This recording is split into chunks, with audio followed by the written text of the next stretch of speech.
كدبت كم مره في حياتك في العلاقات يعني بشكل عام؟ بالعكس انا في العلاقات والله صريح قوي، ودي مشكلتي. استحاله. والله العظيم صريح جدا، وما بعرفش اقول اسطوانات مشروخه، ما بعرفش بقى اللي هو الواد الحلو اللي خالص يعني. انا اقصايا لغه عيون، ما اعرفش اعمل اكتر من كده يعني.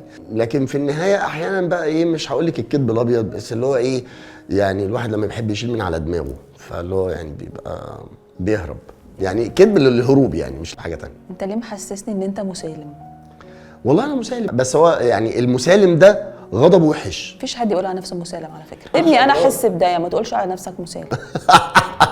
لا مش انت، ما هو مش انت اللي هتقولي ده، اللي هيقول ده الطرف الاخر، اللي ممكن يبقى حاضرني في لحظه قمه انفعالي وفي قمه سلامي النفسي. عندي انفعالات شديده جدا، وانا شخص انفعالي في الحقيقه، لكن في نفس الوقت يعني بدور على الهدوء. وطول ما انا ماشي في حياتي كده وبكبر في السن يعني بلاقي انه في الاخر السلام النفسي احسن يعني، الهدوء افضل. بس احيانا في كلمة صباح الخير غلط بتخلي الواحد اكيد.